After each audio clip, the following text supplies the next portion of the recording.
5 coisas que a igreja diz, mas a Bíblia não diz. Direto ao ponto, hoje a gente vai conversar um pouco sobre coisas que a gente ouve por aí no meio cristão, no meio evangélico, de forma geral, mas a Bíblia não fala exatamente isso. Quer saber o que é? Fica comigo aqui no vídeo e vamos embora. Para você que me ouve, meu nome é Rubens Alencar, seja muito bem-vindo ao Biblionada.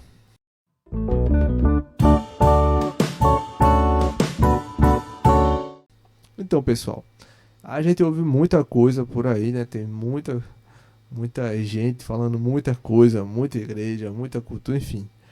Mas eu queria falar sobre algumas coisas que muitos têm como verdade, né? São coisas, são conceitos incorporados na cultura da igreja, mas que a Bíblia não fala exatamente isso. E né, no que isso implica diretamente, são coisas que têm implicações na nossa vida, na forma como nos relacionamos com a nossa igreja, com a nossa comunidade de fé. E é por isso que eu trouxe. Vamos dar uma olhadinha aqui na apresentação que eu coloquei pra gente aqui. Então, 5 coisas que as igrejas dizem e a Bíblia não diz, né? Eu já vou falar diretamente ao nosso propósito, e o nosso propósito não é de forma alguma tentar atacar as igrejas, mas simplesmente esclarecer algumas coisas e iluminar a mente, trazer a verdade à tona de algumas coisas que influenciam diretamente a nossa vida espiritual com Deus e a nossa vida com a nossa comunidade de fé. Então, nosso objetivo aqui é trazer uma clareza espiritual diante das escrituras e não diante da cultura ou da tradição ou do que as pessoas dizem, tá certo? A primeira coisa que a gente ouve muito é que a igreja é a casa de Deus. Quem nunca falou aquele velho versículo bíblico: alegrei-me quando me disseram vamos à casa do Senhor. E a casa do Senhor, na mente de todo mundo, é a igreja, não é isso? Quantas pessoas e quantas culturas, talvez na sua igreja seja assim, principalmente em igrejas pentecostais e neopentecostais, não que outras não tenham, tá? Mas igrejas nos movimentos carismáticos, né, principalmente pentecostal e mais ainda neopentecostais, falam muito que a igreja é a casa do Senhor, né? Porque no Antigo Testamento existia a casa do Senhor, o templo, né? E no Novo Testamento as pessoas dizem que é a igreja.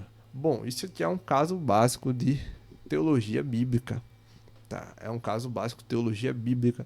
A gente sabe que no Antigo Testamento a revelação de Deus, ela nos foi dada por sombras, como Paulo fala, né? A revelação, o que Deus nos mostrou, falava com o seu povo naquela época, era algo que ainda não era completo, é uma revelação não completa. E da onde surgiu essa história de casa do Senhor? A gente vê lá em Êxodo 25 que Deus fala, pede, né, para que lhe façam um santuário para que possa habitar no meio deles. A gente sabe que o conceito do Antigo Testamento de santidade de Deus era um conceito de que as pessoas normais, elas não poderiam estar em contato direto com Deus, não existia o acesso direto a Deus. Então Deus fala, olha, faça uma moradia, e a gente vai ver que essa moradia, essa habitação é o tabernáculo, e a presença de Deus, ela se manifestava ali dentro do tabernáculo, dentro do lugar onde ficava a Arca da Aliança, né? Que o pessoal chamava de Santo dos Santos. A gente vai ver também que tempos depois, né, essa Arca da Aliança vai para um templo, né? Davi olha para o tabernáculo e vê e fala para Deus, olha, a gente está aqui, eu estou aqui morando num palácio, num lugar suntuoso, né, luxuoso, e o senhor está aí morando em tendas. Eu quero fazer um templo, né, algo mais magnífico, mais digno do Senhor. E Deus fala para ele fazer, mas quem faria seria seu filho Salomão, e a gente conhece o templo de Salomão, aquela história toda, e a Arca da Aliança ficava num compartimento dentro do templo, né, que era o Santo dos Santos, né, o lugar santíssimo. e Deus se fazia presente ali, e só quem tinha acesso era o sumo sacerdote, né? Tinha acesso ao Santos dos Santos uma vez por ano para fazer a expiação de todo o povo. Então, de forma geral, as pessoas não tinham acesso à presença de Deus, e a habitação de Deus era dentro do tabernáculo, depois dentro do templo, né? E aí, o grande problema não é esse. A grande questão é que na nova aliança, quando Jesus vem, existe ali uma existe uma realidade que muda, né? Existe uma realidade que se apresenta de forma diferente, né? Quando Jesus vem e morre por nós lá na cruz e fala, Pai, está consumado, a gente ouve, a Bíblia diz que o véu do templo se rasga, e isso tem um símbolo muito grande para nós, que é justamente quando a presença de Deus ela sai de dentro do Santo dos Santos e passa a habitar em todos aqueles que creem em Cristo Jesus. Então, através de Cristo Jesus, a habitação de Deus deixa de ser o templo e passa a ser nós, as pessoas que creem em Cristo.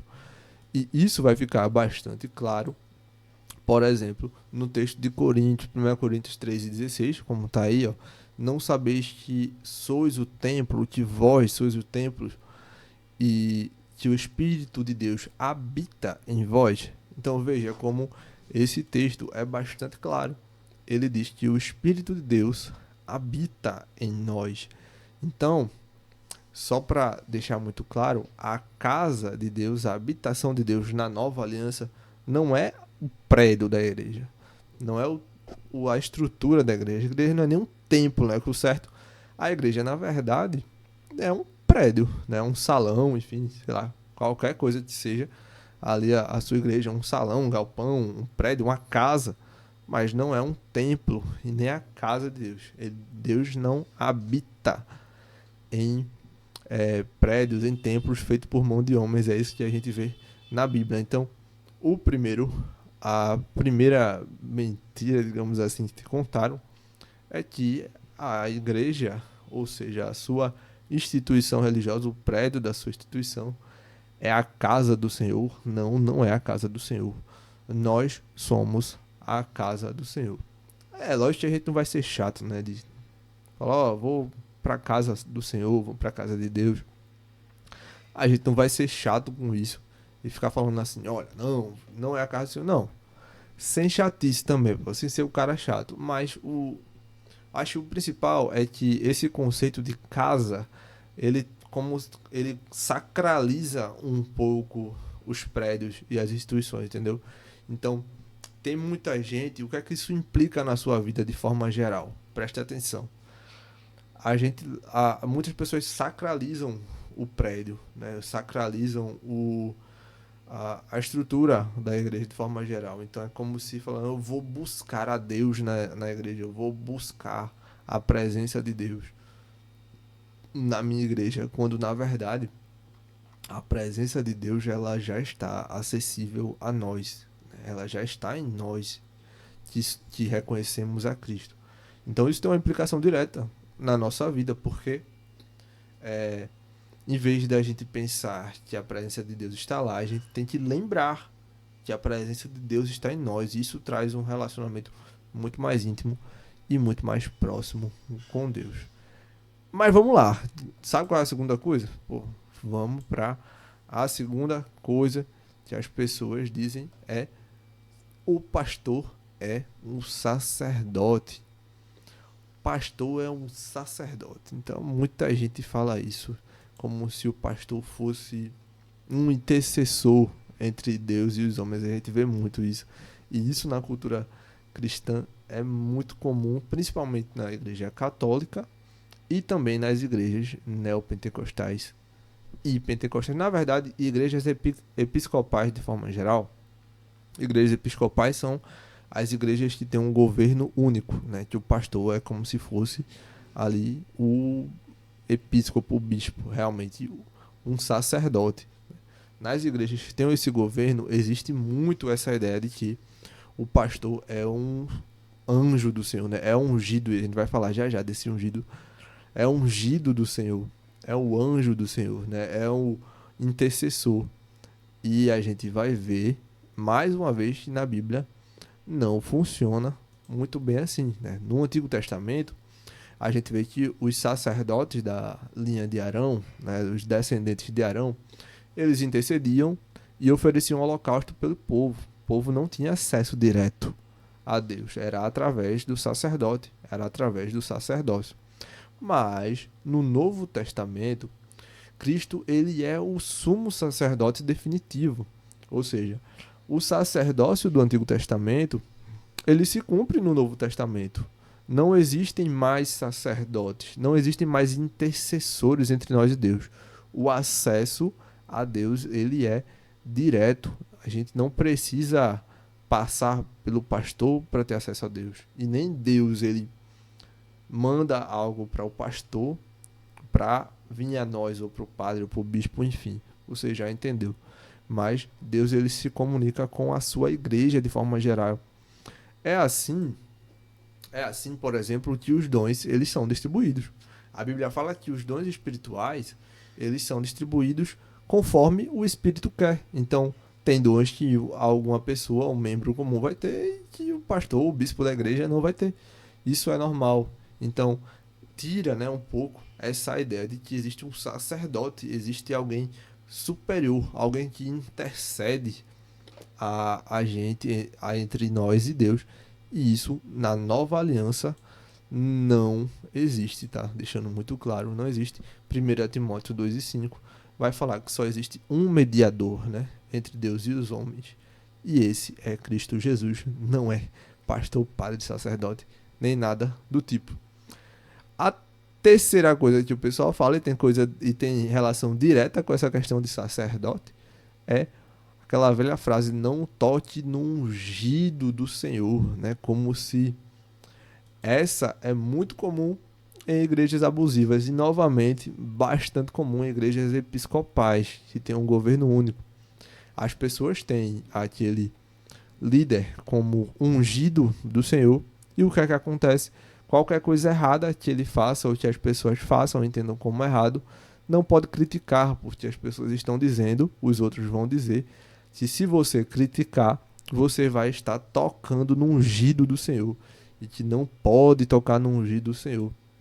E da onde é que surgiu essa ideia de ungido, né, de pessoa diferente, novamente do Antigo Testamento? Bom, essa frase ela é muito usada para blindar líderes, né, contra qualquer correção ou questionamento. Ou seja, você está numa igreja que muitas vezes está fazendo coisa errada, está administrando mal o seu dinheiro, está fazendo algo que não condiz com o evangelho e você não pode criticar simplesmente porque é ungido do Senhor e a gente não pode tocar no ungido de Deus.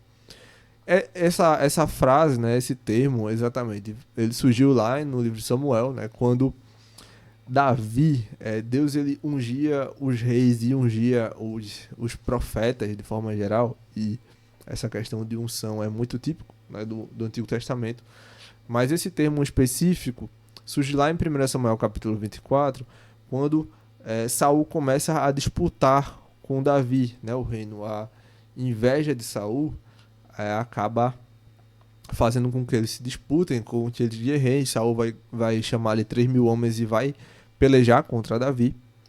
E Davi ali vai ter uma oportunidade de matar o rei Saul. No momento das batalhas em que ele está numa caverna, Saul é pego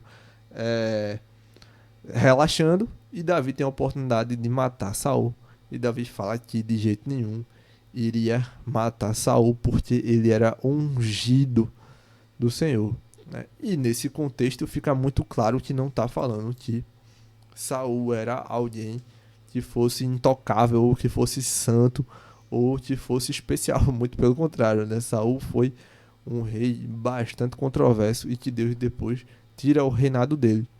Mas na verdade, o que esse texto fala é que Deus escolheu Saul para rei, né? Para reinar ali em Israel. E Davi entendeu que no tempo devido Deus retiraria Saul, né? Então não tinha necessidade de Davi matar Saul, né? Não está falando sobre repreensão, correção, nada do tipo.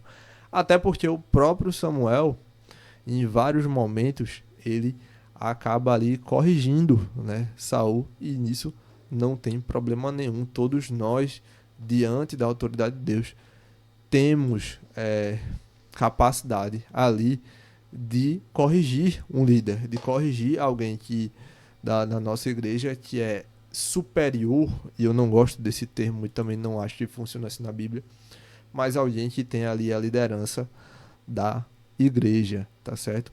E colaborando para isso que eu estou falando, lá em 1 de João, capítulo 2, versículo 20, o João vai falar exatamente essas palavras, que todos somos ungidos do santo, né? Então, todos nós somos ungidos por Deus. E naquele contexto que ele fala ali, ele fala muito sobre essa questão da santidade, da unção de Deus sobre nós, do Espírito, enfim. Então deixa muito bem claro que todos nós somos ungidos do Senhor. Não existe um ungido, alguém especial, né, como muitas pessoas querem fazer e querem falar. Adendo, você tá gostando desse vídeo? O vídeo tá legal? O conteúdo tá bom? É muito importante que você curta o vídeo, compartilhe ou que você de alguma forma se engaje nesse vídeo para que o YouTube entenda que você gosta desse assunto e possa trazer um pouco mais desse conteúdo para você, seja através de outros vídeos do canal, seja de outros canais que também falam sobre Bíblia e teologia. Então curta aí, compartilhe, se inscreva no canal, ative o sininho e fique atento para os próximos vídeos. Mas vamos lá, vamos sem enrolação, voltar. Qual é a quarta coisa que você ouve muito falar? É que você está sofrendo por não dar o dízimo. Essa aqui é bastante polêmica, né? Muitas pessoas falam que se você não der o dízimo, você vai sofrer e o devorador vai atacar a sua casa e você não vai ter prosperidade financeira, ou você vai passar necessidade, ou qualquer coisa desse tipo.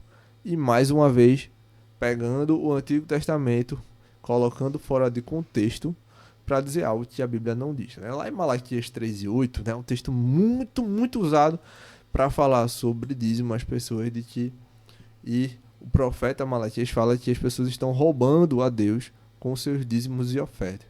Bom, eu não vou entrar nesse texto, nem vou entrar muito na questão do dízimo, porque é um vídeo longo, será um vídeo longo e é um vídeo polêmico, mas a gente não foge de polêmica, vai ser dito, mas em outro momento. Mas basicamente, né, o dízimo era uma lei mosaica, né, para que desse a 10ª parte das coisas, e essa lei, e esse dízimo, ele funcionava para sustentar os sacerdotes, os órfãos e as viúvas, enfim, e usar, né, esse dinheiro, pouco era dinheiro, né, era mais alimento mesmo e plantação e coisas, enfim, bens para o sustento da casa dos sacerdotes e daqueles que necessitavam, né? Algo que hoje acho que a maioria não faz isso, né? Mas enfim, a gente sabe que no Novo Testamento nós não vivemos debaixo da antiga aliança e por isso não praticamos a lei. Na verdade, ninguém consegue praticar a lei, né? Então, nesse sentido, nós não temos a obrigação da lei de dar o dízimo, mas não é exatamente disso que eu vou falar, mas que essa ideia de que o dízimo te garante algum tipo de prosperidade ou algum tipo de confirmação ou de que você vai bem, e principalmente o contrário, se você não dá o dízimo, as coisas para vocês não dão certo. Eu vejo muito isso ser dito de que, olha, se você tiver mal financeiramente ou alguma coisa não tiver dando certo, ou você estiver passando com algum tipo de dificuldade, o pessoal fala assim, olha, tu tá dando teu dízimo porque se não tiver, como se fosse uma barganha. E é incrível, né, como as pessoas gostam de barganhar com Deus. Sempre é isso, sempre é pelas obras, pelo que você faz, e nunca pela fé. Mas a Nova Aliança fala sobre ofertas, né? A Nova Aliança fala sobre ofertas, mas não fala exatamente que você precisa dar o dízimo, ou que se você não der, você não vai ter nada. Na verdade, Dificuldades financeiras são coisas da vida e que podem acontecer. Deus não precisa de dinheiro. Ele é o dono do ouro e da prata. Deus não precisa de dinheiro. Deus não precisa do seu dinheiro. Agora, é saudável contribuir? Com certeza é. Existem pessoas que precisam desse dinheiro? Sim. A igreja deveria, inclusive, usar melhor o dinheiro? Sim, para pessoas que são necessitadas. Para os próprios obreiros da casa do Senhor, que não são pouquíssimos que recebem. A maioria faz trabalho voluntário na igreja. Mas, enfim, o que a Bíblia diz é que a gente precisa dar com alegria e semear com alegria, porque isso faz parte de uma das graças do Senhor. É muito bom quando a gente usa de generosidade para contribuir com a obra de Deus, mas sem ter barganha, sem ter nada em troca. E a realidade bíblica é que Deus nunca nos prometeu bênçãos, nem se der o dízimo, nem se não der o dízimo. Não existe isso. Tanto que Paulo, ele vai falar aos Filipenses, se eu não me engano, ele vai falar sobre contribuição e sobre aquilo que ele passou pela sua vida.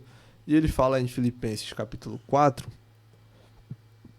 e versículo 12 que ele sabia de tudo, né? Sabia o que era passar necessidade, o que é ter fartura, aprendeu a viver contente em qualquer situação, seja bem alimentado, seja com fome, seja tendo muito, ou seja passando necessidade. E ele fala que pode tudo, né? Naquele fortalece todas essas coisas.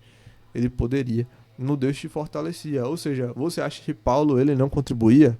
Você acha que Paulo ele não dava? Paulo entregou a vida dele inteira, né, para a obra do Senhor, para o Evangelho, e ainda assim ele falou, olha, eu soube ter fome, soube passar necessidade, soube, enfim, ter muito e ter pouco. Então, a vida cristã não é sobre ter ou não ter.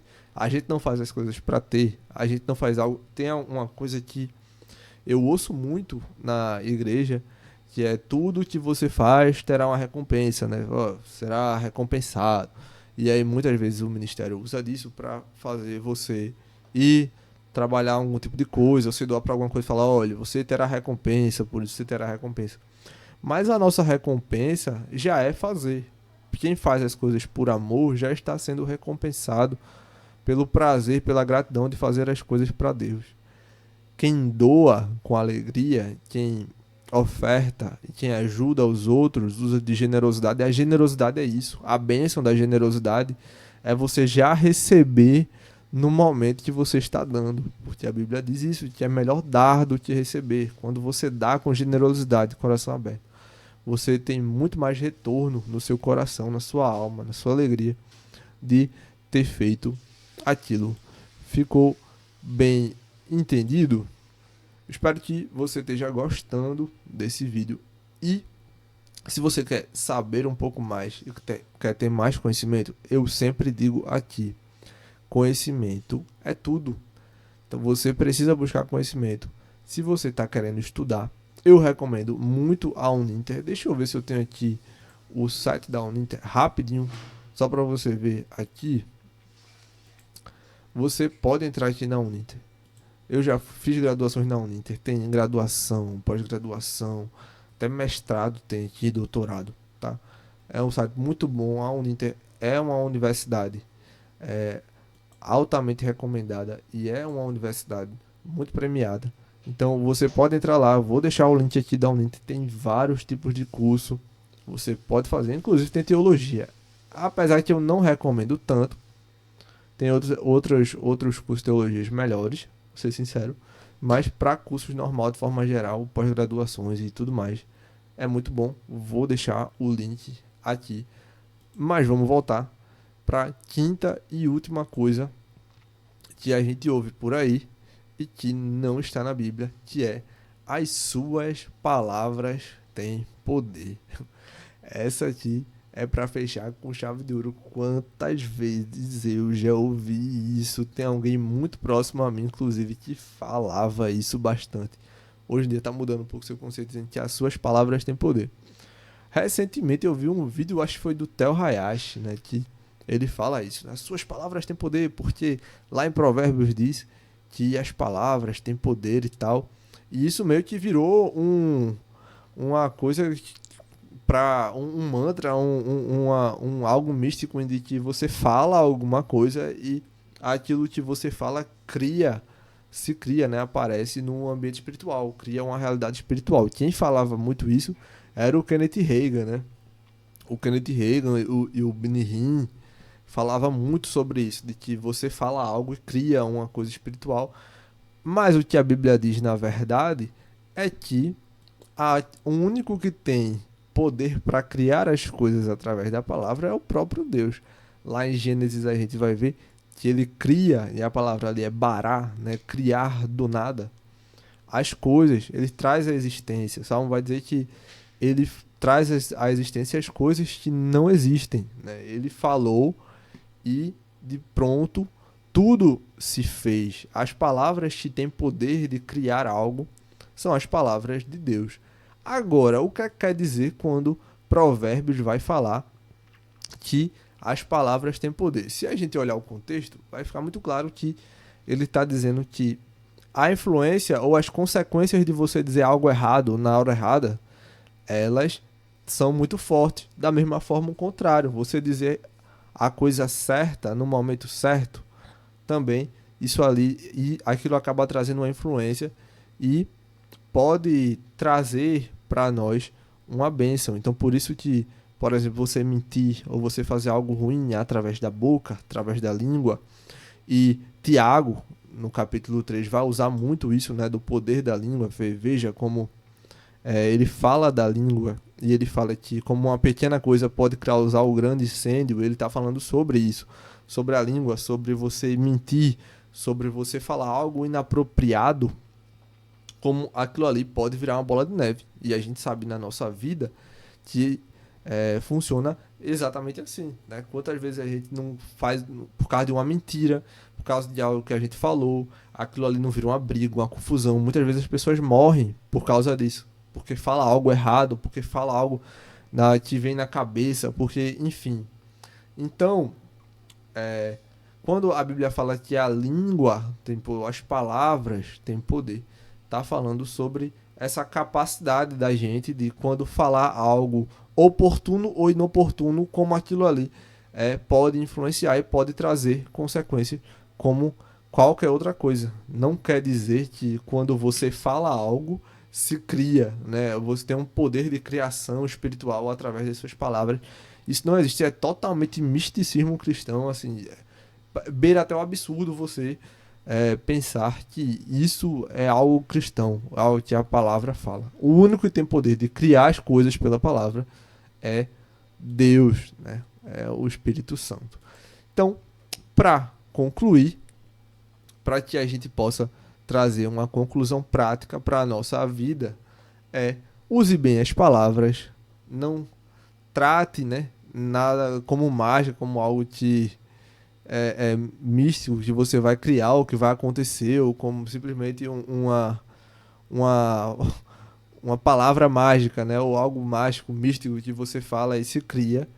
E, de forma geral, para nós refletirmos e trazermos ali a conclusão, é um chamado à nossa reflexão.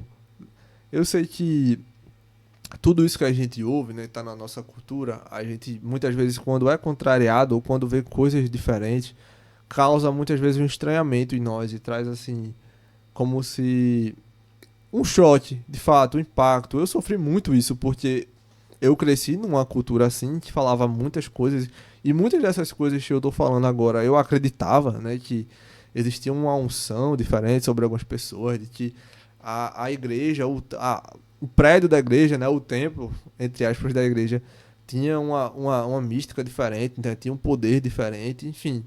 Algumas coisas disso aí eu acreditava, e quando a gente vem para a Bíblia, não é exatamente assim. Por isso que a gente precisa meditar na Bíblia e a gente precisa refletir nas coisas da Bíblia com muita sabedoria e discernimento. Então, para concluir, valorize a sua igreja, o prédio da sua igreja, mas não pense que aquilo ali tem uma presença especial, que aquilo ali tem a Deus mora ali ou habita ali, porque Deus habita em nós. Sempre que você não puder ir, você tem que lembrar que Deus, através do Espírito Santo, está em nós, ele habita em nós, né? Respeite os líderes, mas não os torne intocáveis. Isso é muito importante. Olha, isso é uma das coisas mais importantes desse vídeo. Você tem que respeitar o seu líder. Se o seu líder é um exemplo, seja guiado pelo seu líder, mas não tenha como intocável, não tenha como santo. Não tenha medo de corrigi-lo com amor e com temor. Não tenha medo de corrigi-lo quando faz algo errado. É muito importante para que a igreja tenha saúde, para que cresça saudável.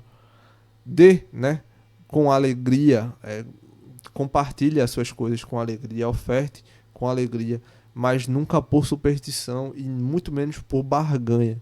Não se barganha com Deus. Deus, ele é dono de todo o ouro e toda a prata. Ele não precisa do seu dinheiro.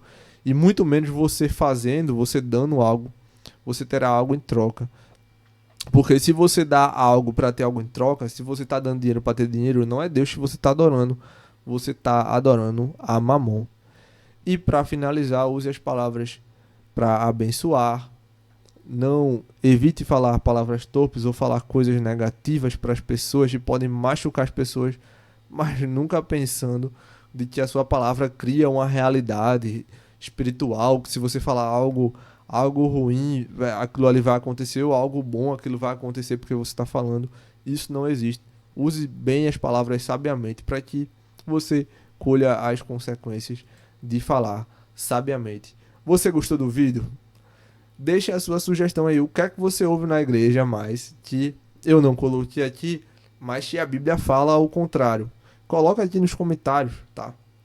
Curta os nossos vídeos, acompanhe os nossos vídeos. Nos siga lá no Instagram, muito importante, vou deixar o link. E no blog, lá tem um blog. Logo mais, né, daqui a pouco tempo, eu vou estar postando cursos totalmente gratuitos no blog, e-books no blog, tudo gratuito para vocês acompanharem. Então nos siga lá no blog. Lá no blog você vai ter acesso também às outras plataformas. Espero que você tenha gostado.